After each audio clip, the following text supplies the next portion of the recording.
Vrindavan Chandra ki jai, Prabhupada ki jai, Vrindavan Forest ki jai. Thank you for that. Hare Krishna, Krishna Krishna, Hare Hare, Hare Ram, Hare Ram, Ram Ram, Hare Hare, Hare Krishna, Krishna Krishna, Hare Hare, Hare Ram, Hare Ram, Ram Ram, Hare Hare, Hare Krishna, Krishna Krishna, Hare Hare, Hare Ram, Hare Ram, Ram Ram, Hare Hare.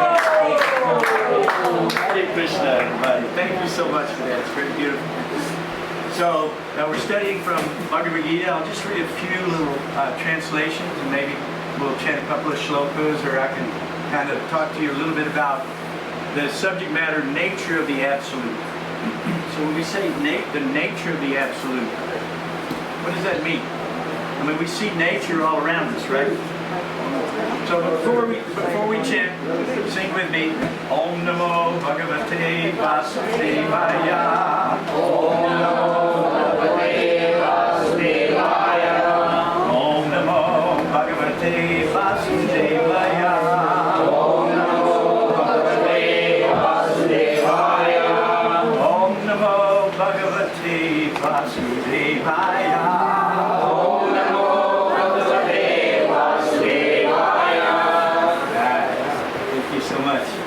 So in Bhagavad Gita 6:30, Krishna says, "For one who sees me everywhere and sees everything in me, I am never lost, nor is he ever lost to me." So this sounds like a goal that we should place in our lives, right? Because if we can see God everywhere, then we're always with God. So in Bhagavad Gita, there's some wonderful verses where Krishna says, "I am the light of the sun and the moon." Has anyone seen the light of the sun and the moon? So every time you see the light of the sun and the moon, you think of Krishna. That's part of Krishna's recommendation. That if you want to be with God, if you want to be in yoga, you know what yoga means? It means unity. It means to be connected. So Krishna is saying, for one who sees me everywhere and sees everything in me, I have never lost a him, nor has he ever lost me. So if we look at this forest around us, we see all this variety of species, right? Actually, this is called a temperate rainforest. There's tropical rainforest and temperate rainforest. So did you know that the river that runs at the end of the street here is the most biodiverse river in all of North America? More species of life exist in this one river than all of the rivers combined of Europe. So there are unlimited amounts of species. If you take a walk and you just go around some of our trails, you'll see things, you'll see creatures, you'll see plants you've never seen before. You'll see birds, you'll see bugs. Guys, we have bobcats out here. Chandrasekhar, one of our chefs in the kitchen right now, Chandrasekhar has seen bobcats out here. They don't want anything to do with you, by the way. Don't be afraid. Bobcats are afraid of you. Right? There's no need for you to worry. And there's coyotes. They stay away. They don't want to come around you. They have no interest in you. Right? There are foxes. Right? Oh, there's lots of beautiful, like red foxes. There's one of our farmers joined us. We appreciate you so much. So, foxes are out here. We've got possums. We've got raccoons. We've got rabbits. We've got all kinds of creatures. Lizards. You wouldn't believe the stuff we have out here. As a matter of fact, if you were to walk out into the forest and just sit still for about 15 minutes, everything would come and check you out. You'd be like, who are you? How did you get here? We've been living here for billions of years. Where did you come from? Because a lot of this forest is pristine. Some of this forest here has never been cut over. It's never been farmed. Now, there's one big valley here that has been farmed. And it's big, beautiful, deep soil. And this is where we plan to expand our program because we got septic areas for our buildings that we want to build. But there's so many beautiful forests and rock features and rock formations. They talk about Rock City in Chattanooga. But here we have the squeeze. You can go through the little caves, you can go through the little grottos, you can go through the fissures. It's beautiful. So we'll do guided trails. Some trails will be a little bit more difficult. Some trails will be very easy. Some trails you just stay on the road and you can enjoy it. But you could come here literally for 2 weeks, and I promise you, you would never see it all. And you would never identify all the various species that exist in our parks. There'd be no way that you could understand. So when you see the mind of God, and you see it expanded in all this variegatedness, right? You see the mind of God in all these things. Krishna says, I'm the original flavor of the earth, the original fragrance of the earth, right? So do you ever smell incense? Do you ever smell flowers, right? Spices. You go down to the Indian grocery in Huntsville, it's a wonderful smell. I could just stay in there all day and just sniff the place. And if you go to a nice Indian family and they're cooking, it's unbelievable. It's unbelievable. Of course, as devotees, we're offering everything to Krishna before we taste and before we really enjoy. We want Krishna to enjoy it first. Once he's enjoyed it, don't worry, he won't eat it all. Normally he might. If he does, you're very blessed. There's some stories in the Vedas like that. But Krishna will leave plenty of prasada for you, right? And so that delicious flavor that you're tasting no longer binds one to karma. Once you offer it to the Lord, Krishna says, Patram pushpam phalam toyam yome bhaktya prayachati. In other words, if you offer to me with love and devotion a leaf, flower, fruit, or water, I'll accept. And once the Lord accepts the offering, he sends his mercy. It's sinless. There's no more sin involved. And by eating prasadam alone, the person can attain perfection. This is Veda. You can actually attain your perfection just by offering everything to Krishna. He says in one place in Bhagavad Gita, Yadyarta karmano nyatra loko yam karma. If you have karma and you want to alleviate yourself of your karma, give it all to Krishna. Just like if you're a military person, you know, there's Kshatriyas in India, right? Great warriors. The greatest warriors. You read about Arjuna. You read about Bhima. You read about all these great warriors and how their nobility and their chivalry and how they honored religious principles and how they lived a noble life. Like Ramchandra set the perfect example. People don't know this. I want everybody I meet to understand this. Why? Because it evokes that spirit of love and devotion that we need for one another. We need to transcend any boundary of race, religion, color, creed, whatever it might be. God is for everybody all the time. If you go in the forest, you'll see the forest doesn't reject you. The forest is welcoming you. As a matter of fact, the forest is so good that when you breathe out, it breathes in your toxin. And then it breathes out oxygen and nourishment. Krishna said in the 10th canto of Bhagavatam, he talks about the trees in the forest. The cowherd boys are all sitting around, they're looking at the trees, and Krishna said, just see how the trees are the best living entities. Because they will give you literally the shirt off their back. They give you the bark, they give you the wood, you can build your house with it. They have sap, they have nuts, they have fruit, they have leaves that you can use for all purposes. And if you're cold, you can even chop them down and burn them for your heat. This is full giving. We just read in the 10th canto. We have, by the way, we have classes every Monday night. You can ask Rangavati how to log on. We'd love to have you there. We're going through Srimad Bhagavatam. We've gone through the first canto, the first 9 cantos. Now we're in the 10th canto. And we're reading, you know, how the clouds give everything they've got for your benefit. They give everything they've got. In the 11th canto, there's this one chapter is called, what is it? Gita, right? You know that Gita? And it talks about how he sees everything as his guru. He can see everything in the forest and everything in the world around him as his guru, as his teacher. And so he learns from everything to get closer and closer to God. So if you go into the forest and you sit a few moments, everything will come to see you. Have you ever seen the videos online where there's a distressed creature? It doesn't matter what it is. It can be the ugliest creature. You'd be amazed. And if you just save it, you just take care of it, it will come and be your best friend. And it will owe you its life. When we used to go to Costa Rica, there was this river called Tilarand River.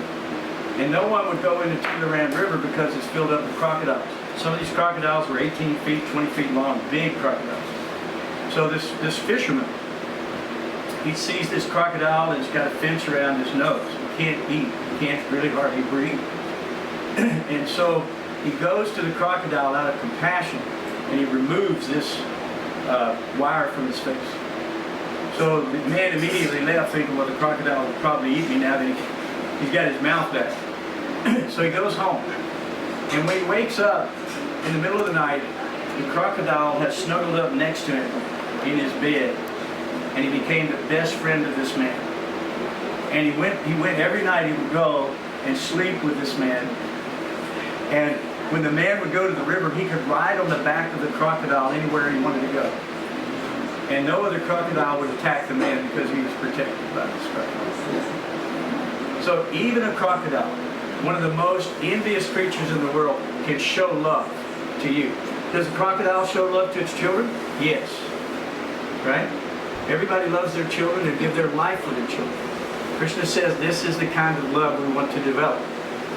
That selfless love that we have for one another. But the only way to develop this is by associating with Krishna. Associating with God through yoga. So this practice of yoga culminates in bhakti, or love of God, or love of one another, and also love of all of God's creation. So wherever you go in the forest, you'll see the variety of God. You'll see how God's intelligence is manifest. In the Bhagavad Gita it says, I am the intelligence in man. Right? I am the light of the sun and the moon. I'm the taste of water. Has anybody tasted water before? It's a great meditation. So I just associated with Krishna. They think it's Deer Park, I think it's Krishna. Right? Because it is. Where did the water come from? Did you create it? Did your parents create it? How about your great-grandparents? Did they do it? No. So who do we owe these things to? Like the vegetables, for an example. All this variety of vegetables that you see with all these flavors and all these varieties of nourishment that go into your body, you put it in your body, and somehow or another it becomes energy. You grow your children up out of this energy, out of the nutrition that's in this food. How is this possible? So we don't look at this normally. I mean, we're kind of blind to these things. So in Bhagavad Gita, Arjuna asked for, there's a seat right over here. You like, no, the seat here. So Arjuna asked Krishna if he could see his universal form. So Krishna gives Arjuna divine eyes. He has to give him divine eyes for him to be able to see it. So what we want to do is remove this covering of illusion from our eyes. We want to remove this covering of illusion and see the real truth. Because most of us we're really embroiled in a state of passion, or we're affected by the modes of ignorance, passion, and good. Okay, there's Krishna. Probably Krishna. Must be my best friend. Anybody who gives you Krishna is your best friend. So, Krishna says in Bhagavad Gita, all created beings have their source in these two natures. There are two natures. There's a spiritual nature and there's a material nature. Right? So when the soul enters the material nature, it becomes alive. But when the soul leaves the material nature, it turns back to dust or whatever it might be.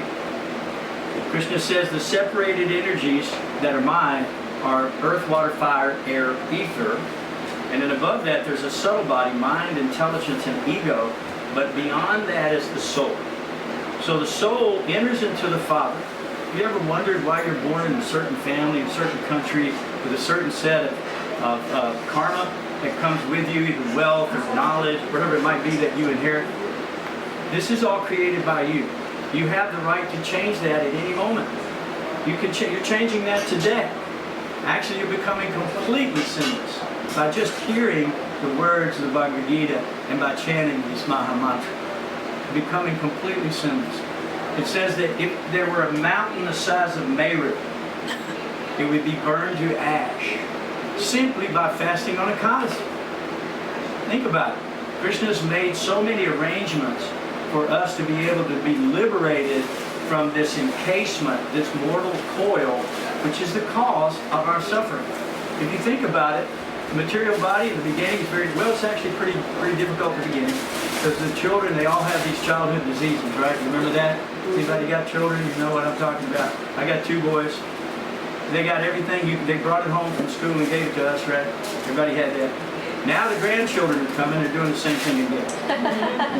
Thank you, right? So now we're getting the grandchildren, and they're bringing us these various maladies. And the children are suffering too. The parents are doing their best to make it good for the child. They want the child not to suffer. They give the child the best of everything, the best they can possibly afford. Because of that love, that selfless love you have for the child. If we feel that way towards our children, we have to feel that way towards one another. We have to feel that way towards everything that we see. Because it's all belongs to Krishna. It's all created by Krishna. All created beings have their source in these 2 natures. There's a thing called the Virata Rupa. You know what that is? That's the material nature. Maha, Tattva. The material nature. But above that, there's another nature Krishna talks about. And that nature is spiritual. When all of this is annihilated, that nature remains. So when we see somebody pass away, we say they're passing away. Well, where are they passing away to? They're still laying here. They still look the same. Their bodies are there, right? Until they go to the crematorium. And they become ash, dust, or whatever it might be. But where do they go? Do we know? So Krishna talks about a condition that you can attain called Stita Dhira. Dhira means one who's fixed in consciousness. A person who understands the material nature and the spiritual nature, understands the difference between the 2, and knows how to perform yoga, and even at the hour of death, can transfer themselves back to the kingdom of God. Now, why do you want to go to the kingdom of God? Why would you want to go there? It's pretty nice, right? But it's a little hot. We're a little hungry. It's a little rainy. We don't feel so good maybe sometimes.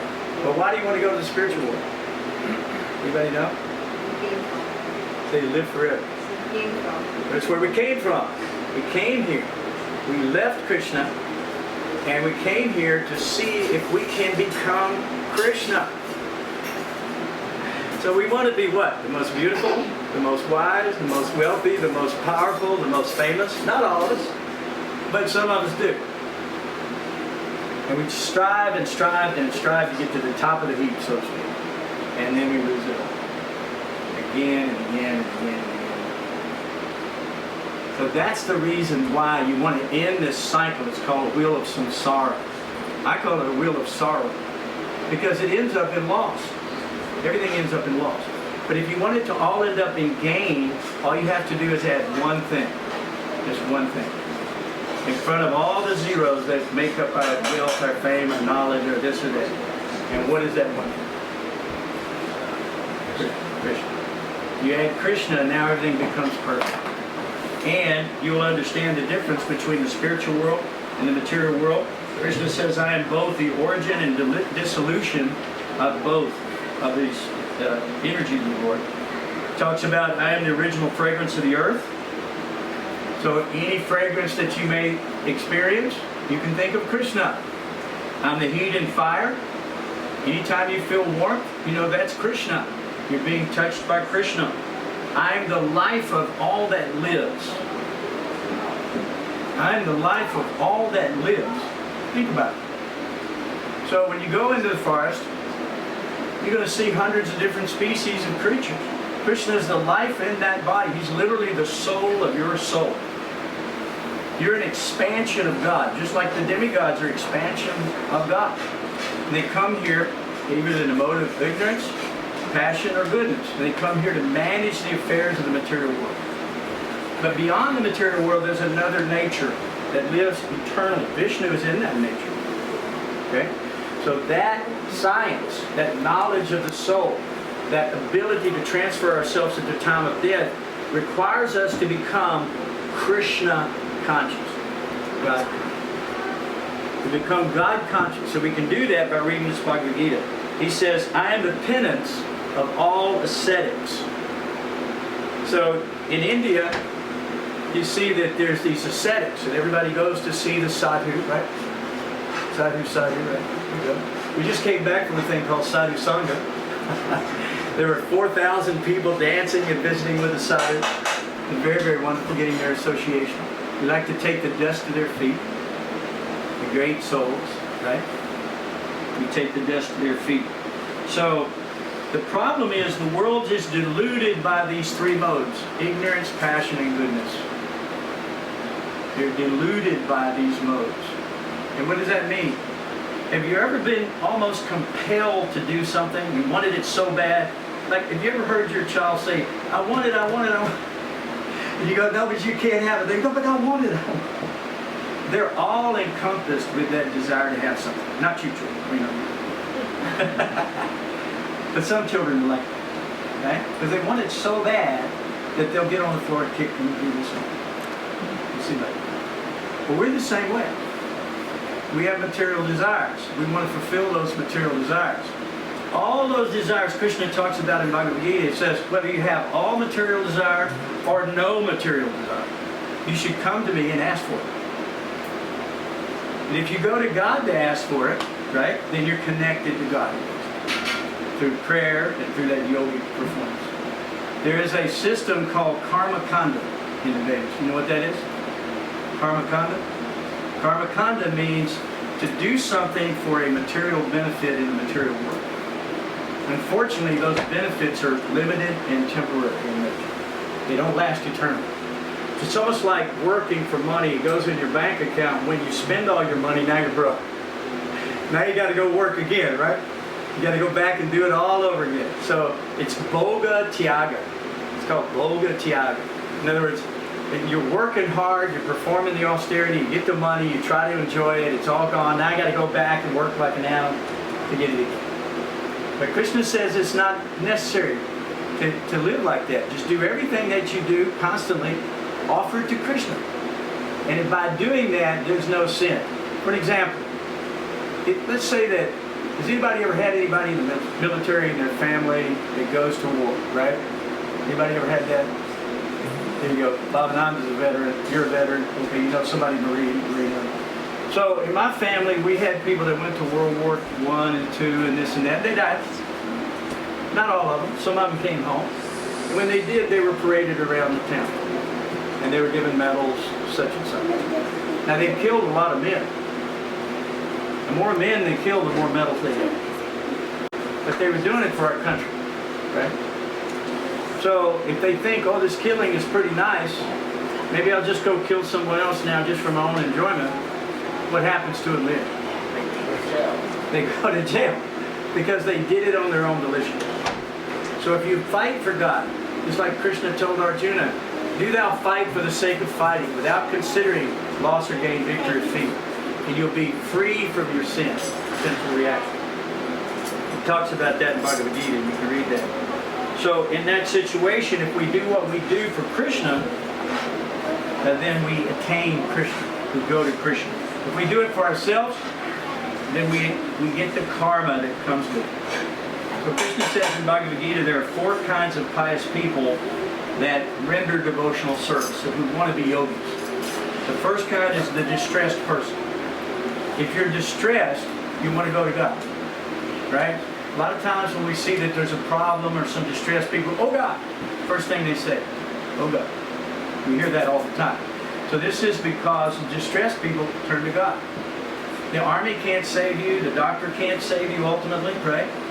There's no cure for death here. So we have to turn to God ultimately in that situation as we're distressed.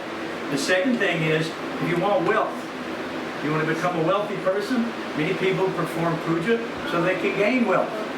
That's called karma kanda. The wealth lasts a while, then it's gone. The next thing is searching for knowledge.